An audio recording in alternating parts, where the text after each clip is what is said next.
Hey, thanks for coming back, checking out another episode of An Animated Conversation. I'm Randy Myers, and today my very special guest is Tony Stanley. Totally different type of entertainment. When you're younger, you're really upset about it, but then all these creative things that you have to do to be able to get around that.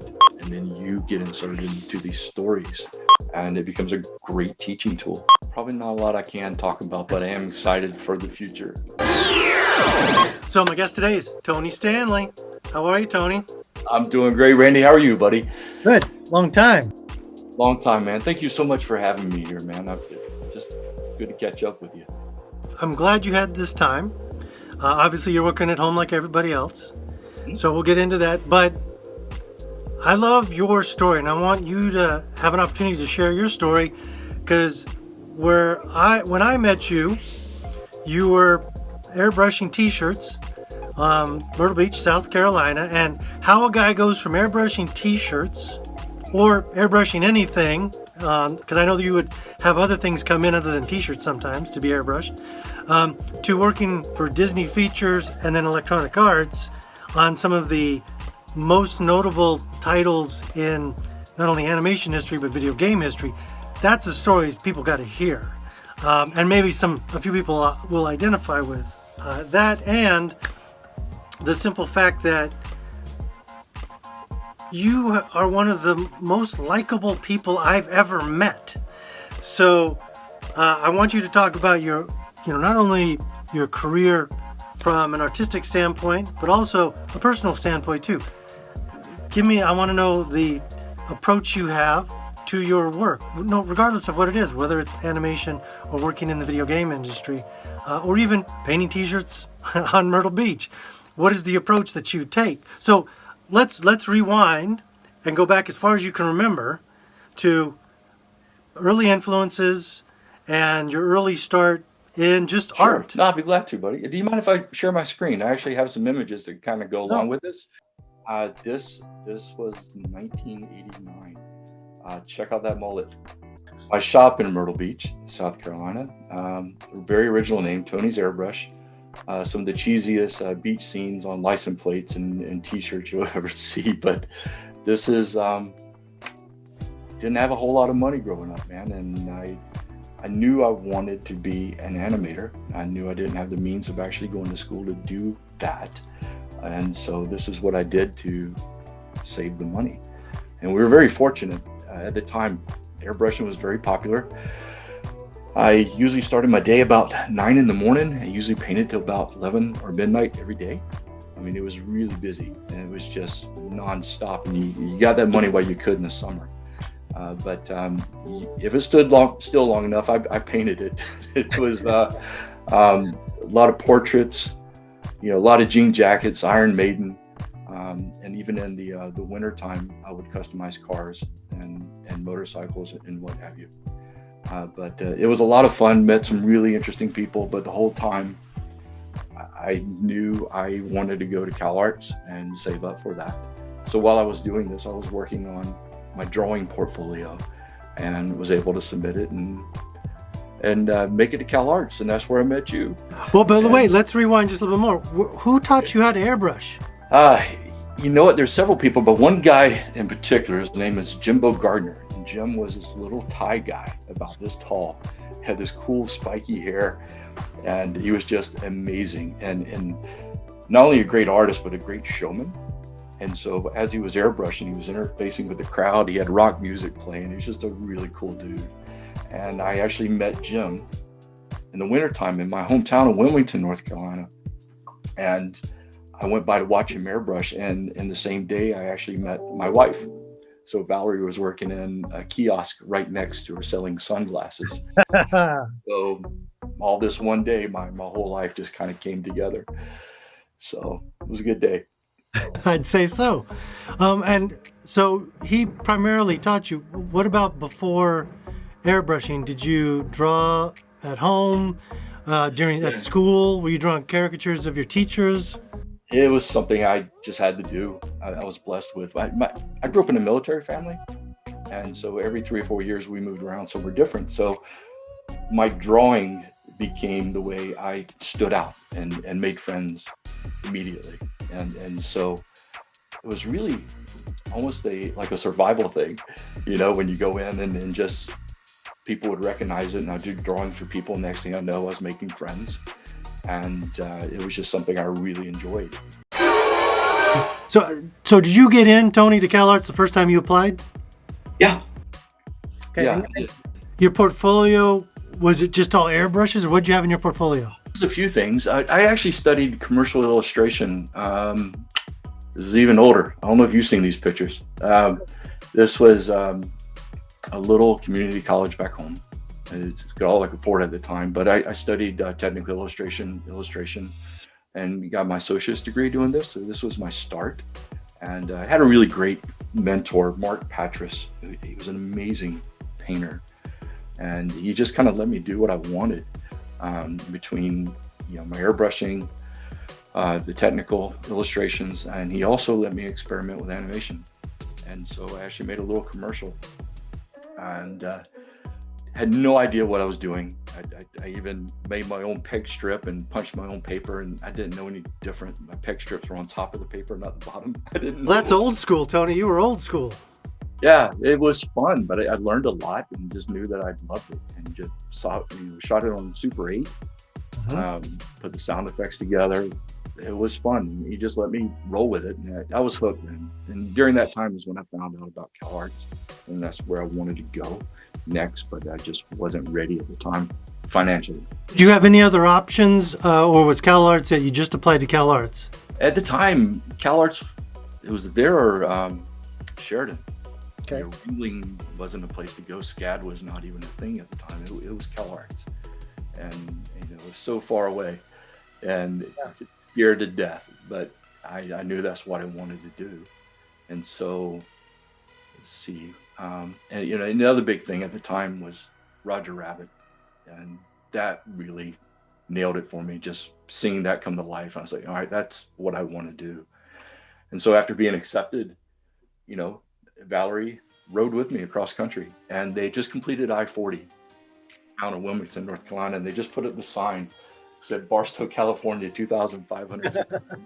And on the other side, in the middle of the desert in Barstow, California, there's a sign that says Wilmington, North Carolina, 2,554 miles. But we took the whole week driving across the country. We had a blast, and we ended up at CalArts. That's where I met you and this gang. I mean, this was 1991 when we got there. You're not in these pictures, buddy, but we just... Because I took them. You took them, that's right. You did take these. It was your Polaroid. Yeah, we had quite the class at the time. It was actually, we started in 1990. Our year was 90, 91, and then 91, 92. Those were the 2 years I was there. Yep. And we had, I think they've had larger classes, but I think at the time we had the largest freshman class that they'd ever had, which was like 72, I think, freshmen. Yeah. I'm convinced that it had been like half those numbers, I don't think I would have made it. But because I think maybe the school was trying to get more money, and they upped the classes to try to get more in there at the time. And yeah, we were just packed in there. And it was back before everything was regulated. We got to build our own little areas. The shanty town, yeah. And you know, the fire marshal did not appreciate anything. No. But, man, that was so much fun.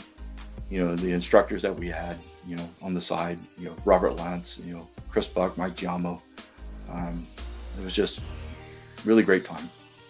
I honestly didn't think I'd be going back the second year. And just the money.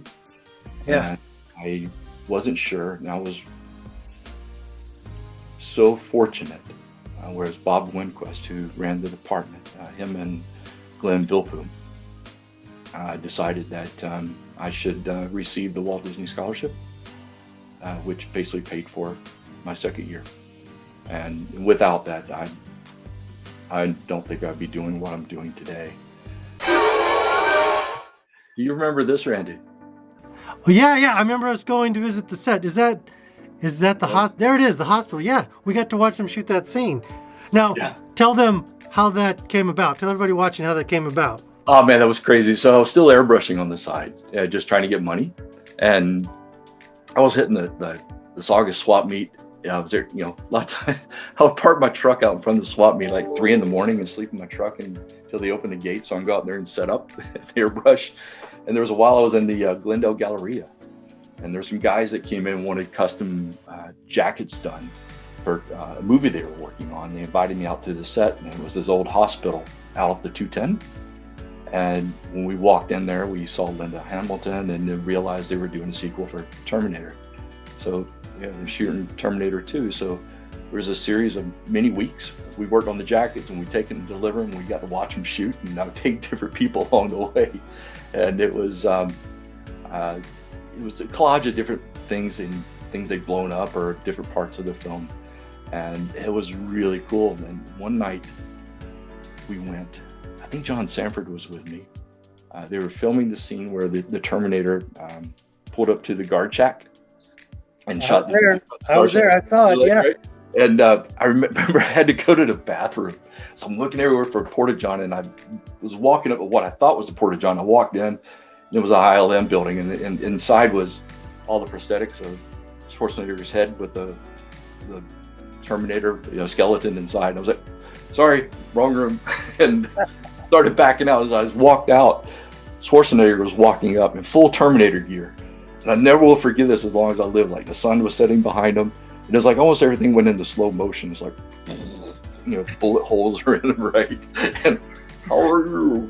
It was the coolest moment. But be able to see that. And then I remember every time we left there, they were like, oh, you poor starving art kids. They had this ton of food left over from catering, and they were loaded up in the back of my truck. And we would take it back to Cal Arts, and we would all pig out afterwards. And it got us through. But that was a lot of fun, and really you begin to realize just how much work it makes to make these damn movies, right? Yeah. So it was a really cool. And it was interesting. Recently, this past year, we hired Robert Patrick to do mocap for us. He played a coach on Madden, and here he was, the original mocap guy. Yeah. And I had him in the mocap suit, all these years later. And it was really interesting talking to him about all the stuff that went on the set and the comparison going through. Really cool guy. And but that was fun. Did you tell him that you got to go to the set and watch some filming? Oh yeah, we talked about it, and he was just blown away. I said, yeah, I actually watched them one night. They were shooting a scene with him, but I never met him. So it was really great guy to talk to. So, and you're right. It's funny how it kind of comes full circle. That was the beginning of really, well, they had tried it before, but that was really successful kind of mocap and effects over a live action actor. And now you're doing it all the time with Madden. So we'll get into the Madden later on. So this was for T2. You did the jackets. It was crew members, right? Yeah, I'm looking back now. It's a horrible picture.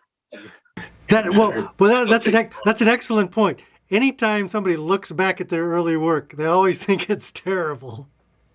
But if it wasn't for that, you wouldn't be where you are today, because you need to go through those things to get better. Yeah. It was all building blocks, and it was just, you're constantly training your eye, just getting faster, and I think the most important thing about a lot of that was just listening, because you're doing something, for a customer.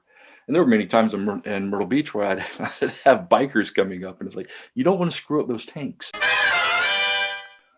The industry was really just starting to pick up, and we, getting the animation in the first place during that time, there was no money in it. What were we thinking, right? We got lucky. but you at least had to get through the second year. Glenn actually got me part-time work on a show called Prince Valiant, which I was working on down in Studio City. So that was my first studio working at. And what was great about that was all the animation equipment, everything was there. And so the producer there, really amazing man. He's an old, just a Marvel Comics guy. And he just gave me the key to the place and just let me stay at night and work on my films or whatever I needed, because we were always battling to get the pencil test machines there at Cal Arts. And so it was a lot of late nights getting that through and working. And then at the end of the year, I knew I wanted to get back to Carolina, immediately, and hoping some things would come up. And I was hoping to get the Disney internship. And There's one there going on in Florida, which has been close to home. And I remember not getting accepted. I missed it by like 1 or 2 people, right?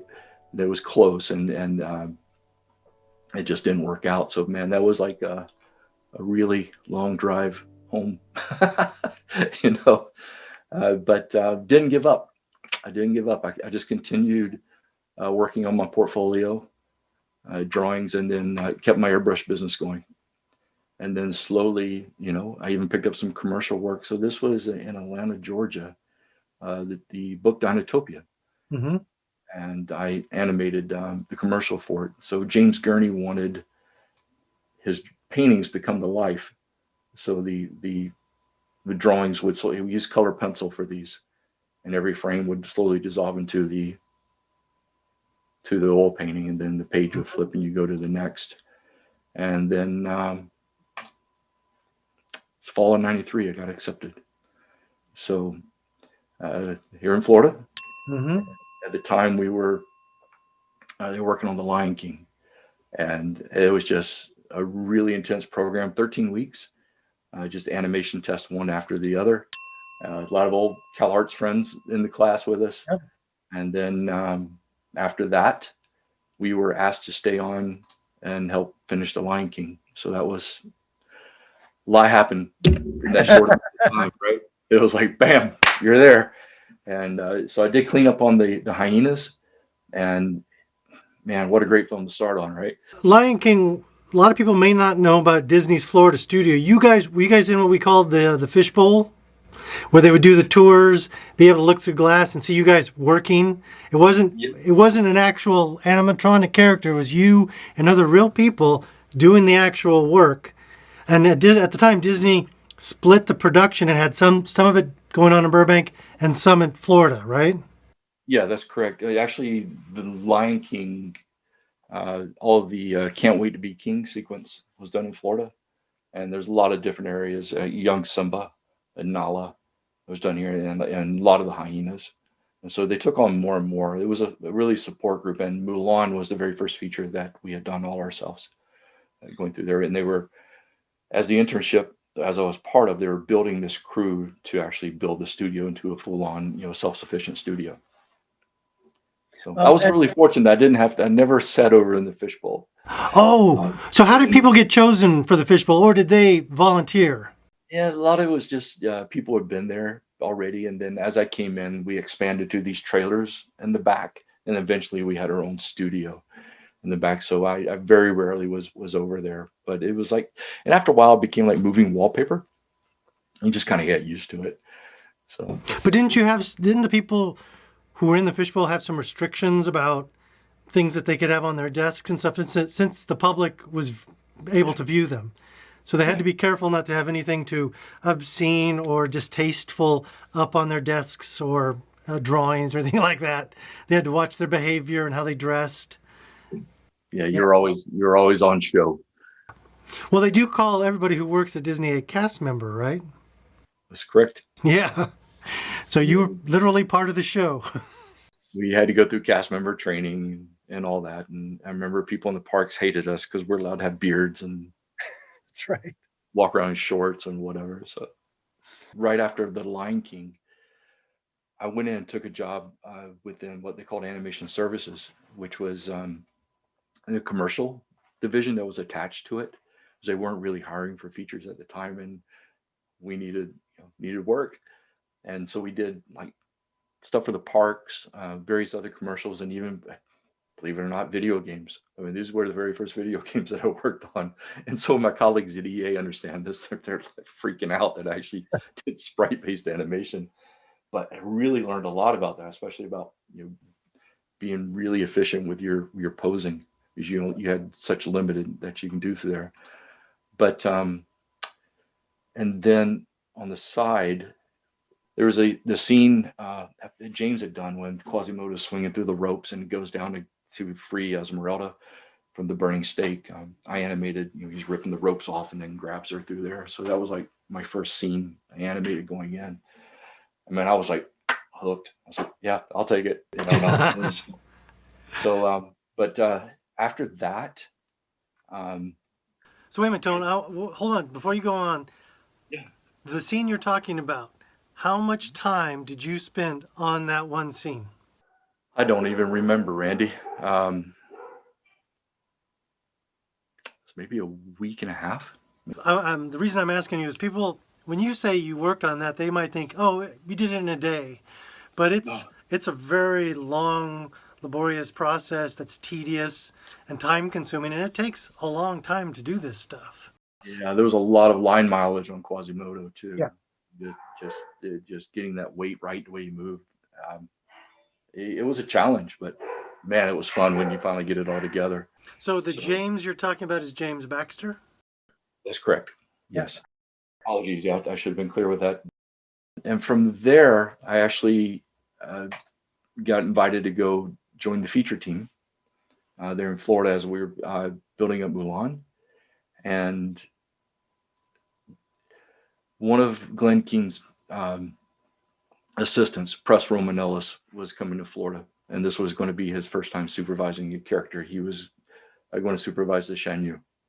And I had done an animation test. I mean, I wish I could find this test. We were still developing the Shan Yu. And I just, as a personal test, I wanted to try to move him because I really liked the character. I was really inspired by Press's drawings, what he had done with this. And so I took a bit of dialogue from the movie Legend. And the devil was talking, and it was just, who was the actor who played that? I forgot his name. It was Curry, Tim Curry. Tim Curry, yeah. And the line was, "Look at these frail creatures. One would not think they would have such power." You know, it just kind of goes on and on. So I took this dialogue. So it's like this Frank Frazetta scene with his, you know, the Shan Yu was on this mountaintop and all the Huns are behind him. He's giving this amazing speech. And at the very end, I just thought I had fun with it. And he slips and like falls all the way down the mountain. Right.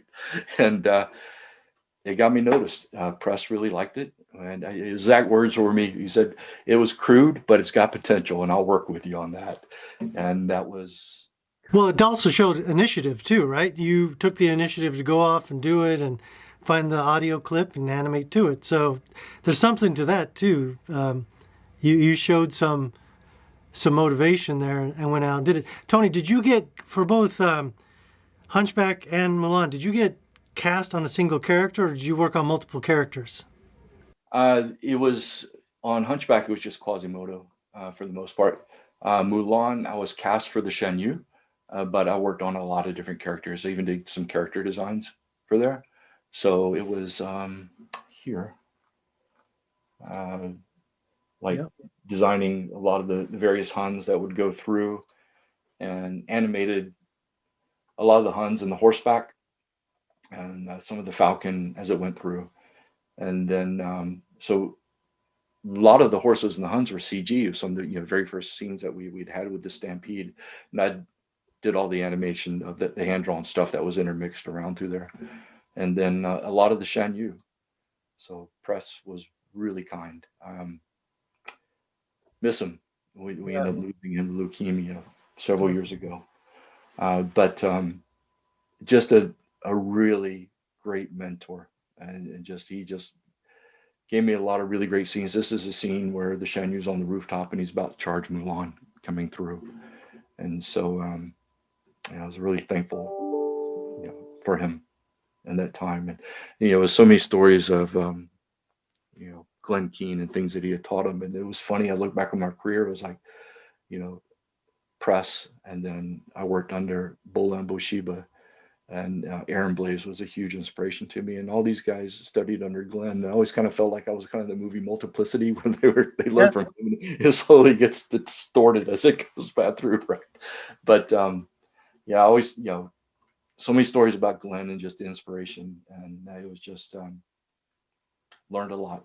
Really, really learned a lot. But Mulan was really, I treasure it always. I mean, this was the crew.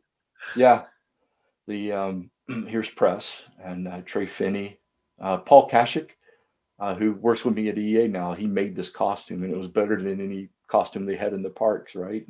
And Travis Blaze and myself, but this was the crew that pieced all together. And this maquette was done by Tony Cipriano, it was such a heavy maquette, and it was like trying to look at this thing to get angles, and you never want to drop it. I was always scared that sword was going to take me out, right? But that was just, and we were so proud of that film. Still am. Yeah.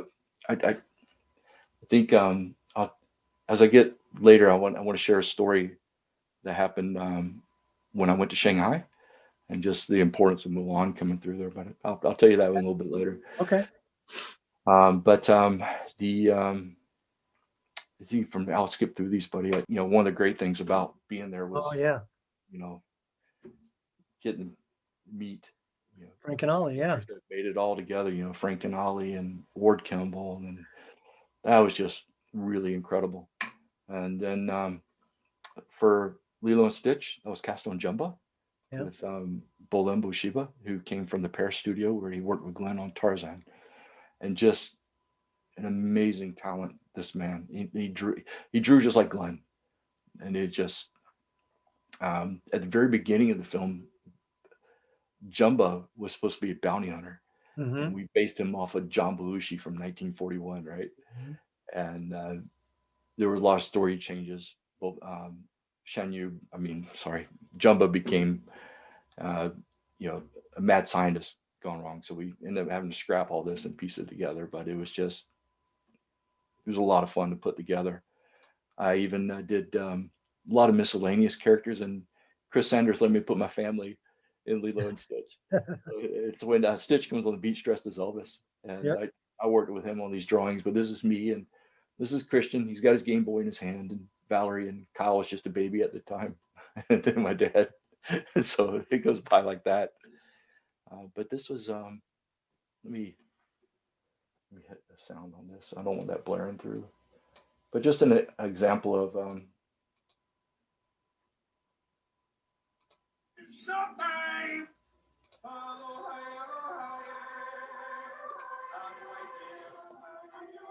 but these are all the pencil tests from the scenes going through.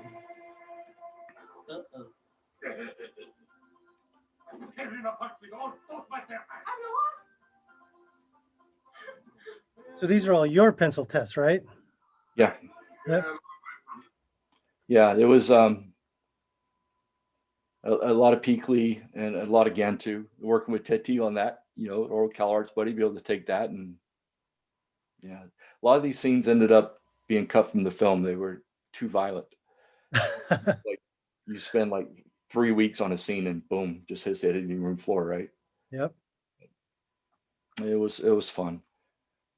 And then from there, buddy, it was Brother Bear. Yep. This was my first chance to lead a character, and so we had. It was actually before Lilo and Stitch. Aaron Blaze was directing this, and as he was piecing together, the story, we were outside of his office one day, and it just, man, we've got to meet up, more animals in the forest than they're just bears. And he's like, man, wouldn't it be cool if we had a couple Canadian moose and we had Bob and Doug McKenzie? I was like, on it. So I went and got the very beginning of Strange Brew, the audio from that. And I was always a fan of these guys, especially from the SCTV days, right? And then, Trey Finney and I put this little test together just to see how they could possibly move. But this was, here, I'll share this with you. Yeah, I think he's bummed out. Stick a pin in his bum, eh? No way. What are you on, Valium? Maybe I ought to crank his tail, eh? That'll start him up. Maybe okay, start up. Come on, eh? Maybe we ought to call Start Marlon up, Perkins, eh? Get Wild Kingdom here, eh? Hey, come. Oh, geez, he's getting mad, eh? Yeah. Oh, geez, we gotta hear. But yeah, we did this test, and we were able to show it to, Tom Schumacher and the rest of the executives, and they're like, yeah, we like this. Can we get these guys? And we're like, well, Rick is already working for you. Yeah. And Dave Thomas was doing a show called Grace Under Fire. So they took this test of them and sold the idea of doing the voices just with this. And so, man, that was just. And to this day, it's kind of any scene that they're in steals that movie because of their chemistry. Man, I had so much fun on this. Like every bit of dialogue we got. I mean, it was just so much.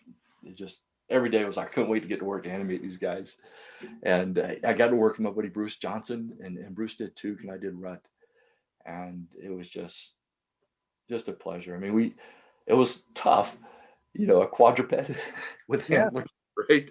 And Antlers are just so difficult. That's one of the biggest challenges is to have it turn and move in space, and all of the proportions stay the same, and not grow and shrink. And oh man, that's a challenge. Yeah. So you had two of them. So you had not only four legs, you had eight legs. Not only one set of antlers, you had two, and then you had to consider acting. we spent a lot of time, really understanding the anatomy and just going through it, just understanding because that had to become second nature, right? To be able to move these things around, just understanding how the scapula worked around the shoulders, and especially the neck area, be able to support the weight of the antlers and just the way the muscles came through and supported all that together, and just even the way the feet would spread out on the dew claws going through when the weight would hit it. So we spent a lot of time going through that, and even the back legs, and then a lot of time, just trying to get the characters down and trying to throw a little bit of Rick Moranis in there, and definitely the size difference between the two, and then trying to get, one thing that those guys would do, they kind of talk out the side of their mouth a little bit, when they're going through, and understanding how that transferred to a moose, and the jaw hinges back behind the ear, so getting that whole jaw over and then the lips over to the side, and it really helped out a lot with the dialogue through there because you couldn't really stage these things, from the side too much because the mouth is too far away from the eyes, and if you went straight on, then you would lose a lot of the expressions through there. So a lot of times we stage it in 3/4. And even the way they designed the antlers going through just to get that. So when they did tilt, it didn't cover the face too much. So it was a balancing act to try to keep all that together. But I was really happy with the way it turned out. And one of the most challenging things, like you said, were the antlers. And it was my first kind of dipping my toes into computer animation. So we had they were just I couldn't do it. I could not get those things to move like they were solid and they were attached to the skull. And so we started looking at variations, what we can do to get that through. And I was reading even back on Bambi, they had a heck of a time with the stag back then. And my understanding, they had built a maquette, and they had a table where they would actually light, this maquette up and get the shadow and just get the perspective down on those antlers going through, and they would trace them and kind of rework from there. So we kind of did the same thing, but with Maya. And so I would do rough animations to just get that approved. And it was just a scribble test, if you will. And once the directors were okay with that, I would take those images and I would put crosshairs on the keys and then scan them. Then we pull them up as an image plane into Maya. Then I had a Brian Jeffcoat, amazing modeler, help me build Rut and Toot, just the head with the antlers. And I would literally pose them based on my drawings where they threw, and then I would in between it and get the timing down in Maya and then print them out. So because I had those crosshairs, I can actually peg them up, and we trace those off just to get the keys and the major breakdowns, and then the rest of it was in between. So that's how it was a tremendous amount of work. But the thing is, you never saw those antlers sliding. And if they were, it would distract from the acting that would actually going through. So it worked really well. It's just a lot of work, but it was just, every scene we did was golden. It was worth it. And when it finally all came together, it was like, okay. So Tony, I'm curious, how much time did you spend before you actually started doing a scene for the movie? How much time did you guys all spend researching and studying and doing all that, learning the anatomy for the character? It varied. For me, I had, drawing animals is something I loved and understood a lot of it anyway. And I'd done that test of the moose even before Lilo and Stitch. So I was still studying as I was working on Lilo. And once we wrapped up on Lilo, I was able to hop on this. And so I still spent probably a few months really getting it down, going through the character designs and testing it and understanding it where it needed to be.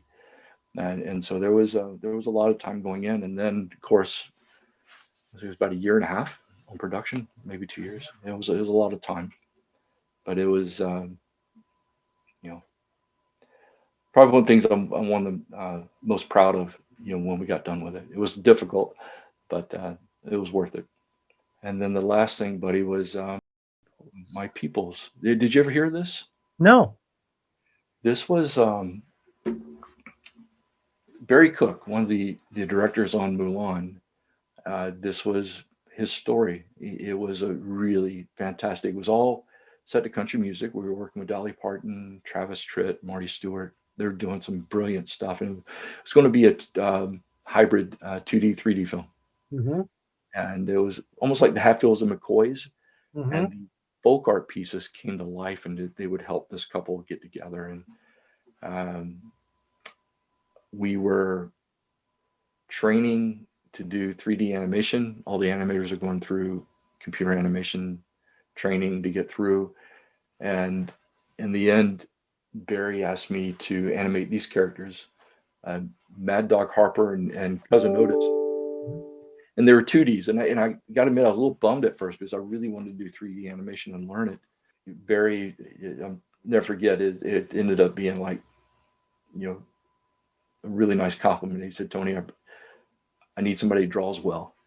And so it was going to be my last time doing a 2D film, right? And so I just started doing animation tests with these guys, and Mad Dog was Billy Connolly was doing the voice. And oh man, it was just it was gold. It was just gold. Barry actually flew all the way to Italy to record him for these lines. I was just getting going and just loving it, so looking forward to it. And they cut the film and shut the studio down. Wow. So what year is this? What approximately? Oh man, it was about 16 years ago, buddy.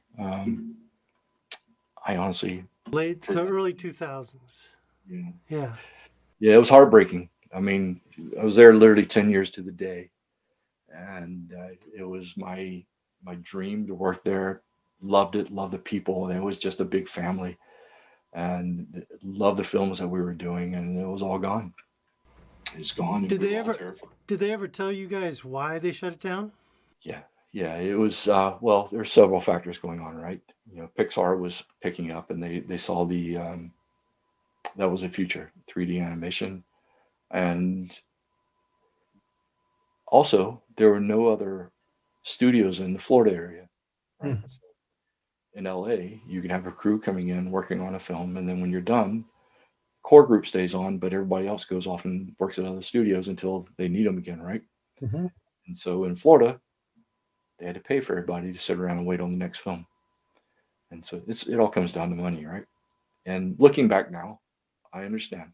I get completely, it was painful and hated it, and we were terrified, right? But you just kind of look back and appreciate the time that you did have and what we did learn from it. And even now, the fact that I worked on these films has opened up so many doors. It was really fortunate where EA reached out to us. They were looking to improve their animation quality on their video games, and so took a job there. It was something that was going to hold me over until the film came through, right?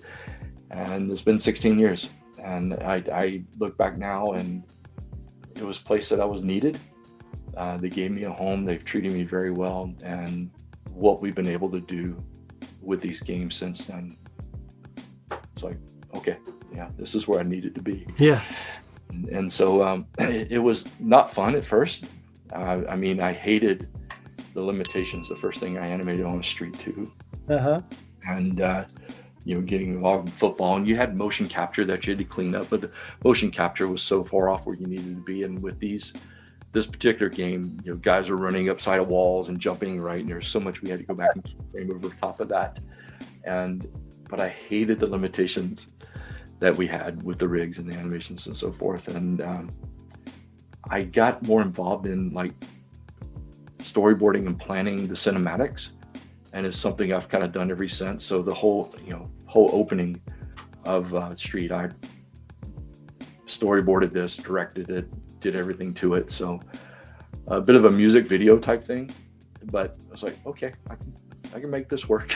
And from there, one of the big things that they were doing was actually staffing up to make Superman, which ended up being the most horrible experience of my career. And I was just done after that. I wanted no part of these video games.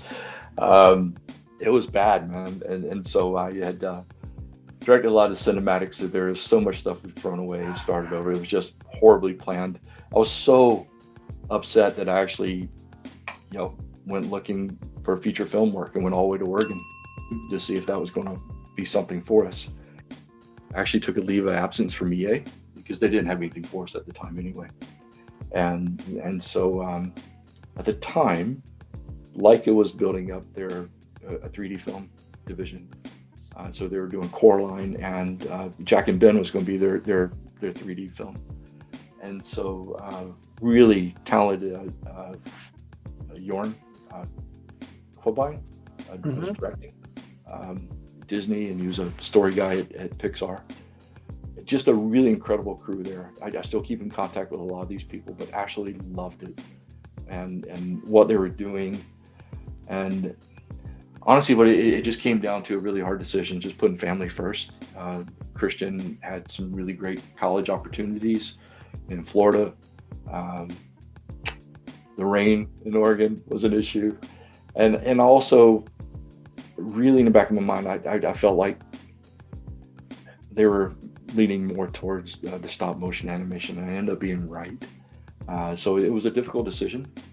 And also, EA had put out an offer. They said, look, if you come back, we'll let you develop, become like a think tank, if you will, for new games.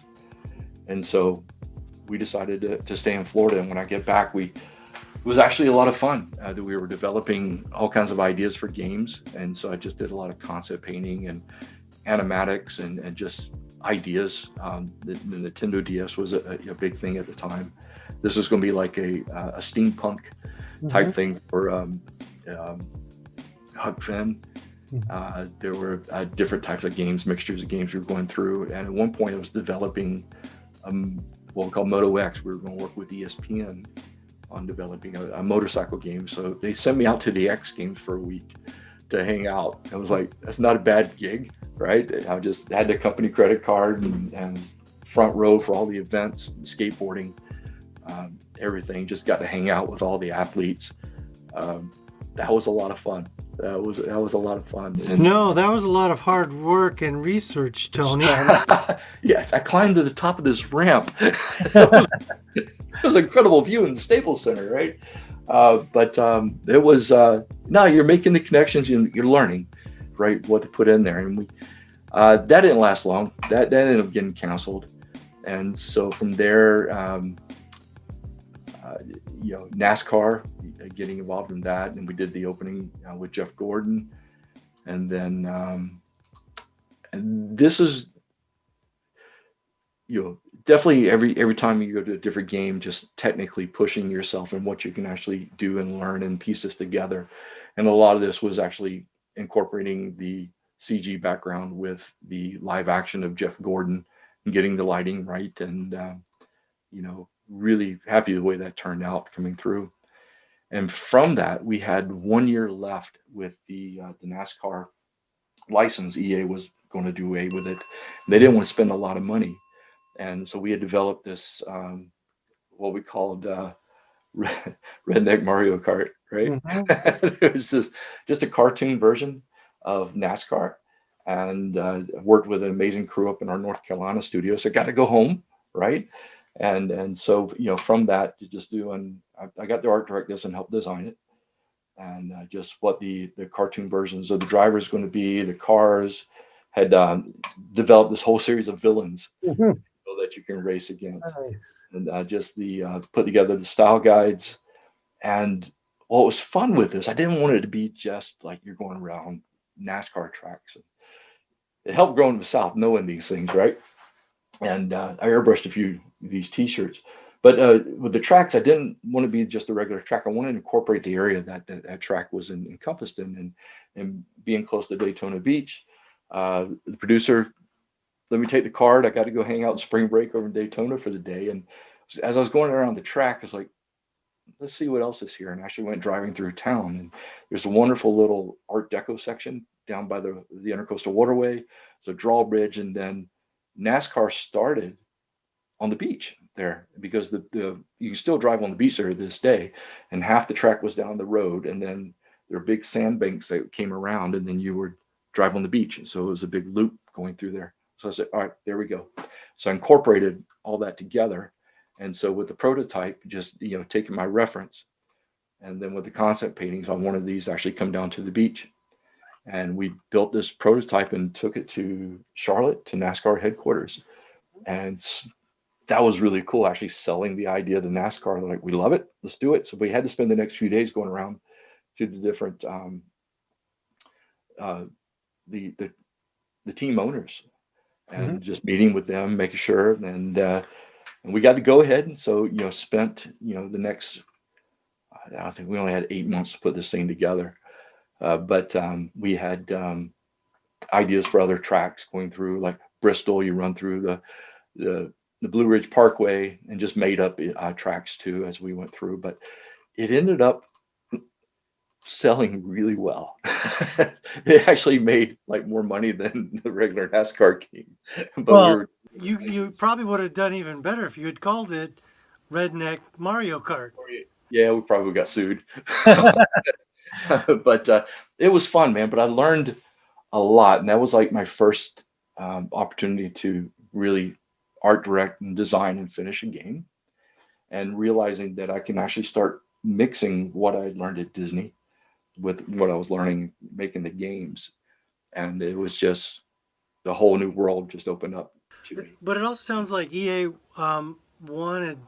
they were encouraging of that. They wanted to cultivate an environment of you going out and experimenting and trying things and pitching them ideas. Was that kind of the case? Yeah. A lot of times, this and pushing through, but a lot of it was, what the market was wanting at the time and what we had licensed for. So I think the most important thing, for any of us to learn, is sometimes you just have to reinvent yourself for the times. At the end of the day, you still have to make a living, right? Right.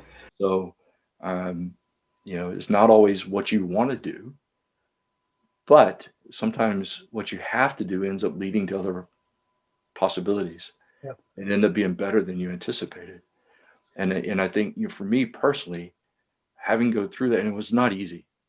It was just, I was always content being the quiet guy, just sitting there doing my animation, not worry about it. And all of a sudden you're in a situation where you're directing, and you had to have an opinion, and you had to be able to communicate that. And I mean, even this game, I had to outsource a lot of this to artists in Vietnam. And it's not just a spoken, but how do you communicate visually and quickly? And then you really have to up those skills to be able to be efficient through there. And so it was painful, but looking back now, just like, man, that was the foundation for everything that I had to do moving forward. But that was key to that. It was like clear communication and learning to do that, and realizing you can't do it yourself. It's a team. Speaking of your team, did you pick your team, or they assigned to you? How did that work? All that was assigned to me. So even like the North Carolina crew, it's like, here's your crew, make it work. Here's your engineers, here's your animators and artists.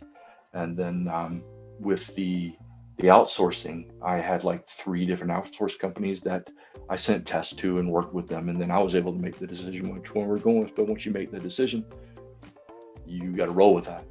And so it actually worked out really well for us. I mean, it was a lot of work, but we definitely learned a lot. And from there, the next thing was we were starting an MMA game, and this was completely opposite for what I was doing. It was very realistic, and it was a fighting game, something I didn't know a lot about. So you immediately have to dive into this culture. And I look back now, just Man, it was an amazing crew. But and what I really loved about this was the access that we had to the fighters. Mm-hmm. They all loved this and want to be part of it. And a lot of them would have their vacations. They would come down to Florida and visit us, right? And we just spent a lot of time. I mean, Randy Couture, and my favorite is Boss Rutan. This man is just unbelievable. Very first UFC champion, and he had a smaller bit that we had, and so I was directing the cinematics mode, or the story mode, where you actually go off and you train under all these different trainers, like different parts of what makes up mixed martial arts, and then you become a better fighter going through there. And we originally had Randy Couture as this guy that welcomed you in and ran you through. No offense to the man, but there's a reason he doesn't speak a lot in the Expendables. So he just wasn't carrying it. And we had lunch with Boss. He was in town, and I was just blown away with his presence. So I asked my producer if I could get him in the recording booth just to try something, because I knew it wasn't working with Randy. And so the scariest day of my life, right? I had this script, and Boss was reading it. It was just flat. It wasn't. And so I had to go in the booth and tell him, I'm like trying to keep my distance, right? And I'm like, Boss, I said, look, that's not exactly what I was hoping to get. I said, but I'd like to try something. I said, because I knew he was opening his own gym, little personal gym he's got there in Thousand Oaks. And I said, imagine people coming to your gym and you're welcoming them in, and you're giving them the basics of mixed martial arts. You got jiu-jitsu, boxing, kickboxing, all these different things that make it up. And just, I had these key points that I wanted them hit. And he said, gotcha, Tone. And this was one take. Luckily I had the video camera in there. So I sat in there with him. Yeah. I took the script away.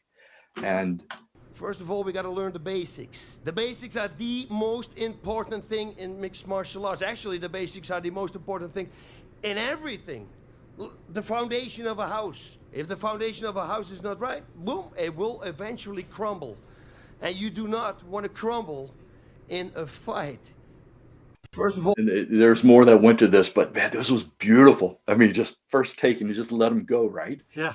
And we end up using that and animating to that as we went through. But it was a really great lesson, and just being honest and truthful of what needed to be done, and then pushing for that quality. And he respected that. So was this the first time you had to direct somebody in a recording session, Tony? Yeah. So this was learned a lot that day and since then, and just being prepared and going in and understanding talent. And and as a animator, you always had this provided for you, and then all of a sudden you're actually searching for these bits now going through. And it was a great experience. And I still have Boss's phone number. But that was neat. I mean, we made these things where you can actually go visit all these different trainers, and again, learning right about the sport and being true to it. And I think that was one of the coolest things about this, be able to learn and these things that I normally hadn't had much exposure to. So in that clip you just showed with him, you had up in the corner the animation, but was that somebody watching him record and animating, or did you mocap him later? I actually hired an actor, a local actor that watched this like 20, 30 times, and then put him in the motion capture suit and I captured his performance, and then we fixed the rest of the animation to get the timing down. So did you do mocap for all of the games at EA, or just some of them? Everything that is more realistic, it is motion capture and then cleaned up on top of that. And there's a lot of limitations that you have with the motion capture that you still have to go back and animate on top. But, it's just a style, right? And honestly, it's much quicker. And we're really fortunate. We have, an incredibly advanced motion capture team. We do most of our stunt work in Vancouver at our studio there. And, a lot of our acting is done in Los Angeles. I get to visit you when I come out there and do that. And then and it's gotten really good. The data we're getting back is so clean, so we can actually what we call PCAP or performance capture, where we can capture facial performances, audio, and body all at the same time, and then get that coming through. And it's just really fast to be able to put that together. We would never be able to get the games out on a yearly basis if we keyframed everything. That's the other thing too, is you guys have to be very timely with what's popular, what's going on in the world, or the trend that it's happening, and you guys are trying to either hit the trend at the right time or stay ahead of the trend, set some trends, and everybody else can follow. So that's a tricky business too. The team does a really good job of staying on top of it, and we've got this down, really well. From there, I got back into football, and we remade the old Blitz franchise, and I got to work with the original creator of Blitz, Mark Turmel. He came to EA and worked with him on that, so I got to art direct that. There's a YouTube video you can go through, kind of see what we did, but just trying to be true to the old Blitz game, but just modernize it. So on YouTube, you can kind of see this, and kind of back and forth what we did with the old one and how we brought that into the new one. And this for me was a challenge, actually really getting involved in the user interface and really understanding that, and had a really fortunate to have a great graphics concept team to help piece this together. And with what I knew about animation, just trying to get it powerful, just be able to hit hard, because I wanted the UI to hit as like impactful as football players hitting each other. And then getting to understand that more, the whole package, not just animation, but getting more into the lighting of the game, and then slightly caricaturing the characters and even the animation, so that really trying to push more of the squash and stretch, and kind of emulating that in the animation, and along with the user interface, kind of the whole package coming through. So this was a real learning experience for me. And then from there, ever since then, I've been with Madden. So what is the biggest difference between Madden and Blitz? Madden's ultra realistic. It's a simulator. So whereas Blitz is more arcadey, and then but Madden is the NFL and the whole experience that goes with it. And so over the years, I've mostly been involved in animation. I've done art direction. So with Madden 17, I art directed the entire game through there, and so with that and the stuff that's even in the game, I ended up making a really great connection. There was a couple years there where we were going around all the different NFL teams to scan the players so we can get their likenesses to put onto the 3D models. And when I was working with the Baltimore Ravens, I actually met the crew from Thursday Night Football. They introduced me to their graphics guy, really amazing graphics person, Ian McCarthy, who literally was traveling around the country doing the motion graphics at all the games for Thursday Night Football. And on the side, he was doing concept work for me. But we were putting together, just trying to really bring in very classy, and just the way we introduce the characters, the players to the game, really sophisticated camera work, just started getting and really understanding more about that and what we can actually do to the game. So a lot of what I would do would be motion mocks. So using, the assets, 3D models, and piecing together in After Effects so that we can then have a discussion, like artistically and also from an engineering standpoint, because that's something, it's a whole different level you have to start thinking about when you're making games, is how do you get this to render real time? And so there's a lot of limitations with that, a lot of like little tricks that we do and try to get it going. But that has just been, it's been a really great experience. And not only the crew, but in the opportunities we have to study the game and the people we get to meet has been just a real blessing. I mean, they give me sideline passes, for the game. So I got to go over to Tampa Bay. I mean, these pictures I took, and it's a whole different, way of viewing the game when you're right there and you can hear the guys yelling at each other. You can hear them hitting each other. I mean, it was just really unbelievable to just take the game in, but allowing us to do that so we can actually take this and put it back into the game. and so we were done a lot of this, and they would even every year, depending on how well you do, like you appreciate it. And also if you're a fan of the team, EA would send you to the Super Bowl. And so, being from Carolina, the Panthers were playing the Broncos. They sent me to Super Bowl 50 in San Francisco. And man, it was just an unbelievable experience. Just the parties we would go to, and then just the access to the players and just being at the game. Of course, I joked I was closer to the Blue Angels than I was the game, but it didn't matter, right? But one of the coolest experiences that came out of that was the morning before the game. We were told that Steve Young wanted to meet with us. Okay, yeah. So he came over and met us at the hotel with his son, and his son had an idea where he wanted to raise money for his dad's Forever Young Foundation. And so it was a mutt tournament that we want to put on, and we quickly got through the business and worked it out. Right, no problem. Be glad to help you. And it's like, and Steve was like, whatever you guys need, you let me know. I'd be glad to help you out with it.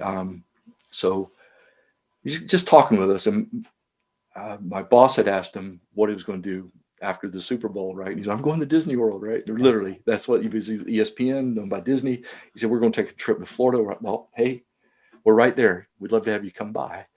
And he went on how much of a fan he was at Disney. And here we are. This is Steve Young, right? One of the great quarterbacks of all time.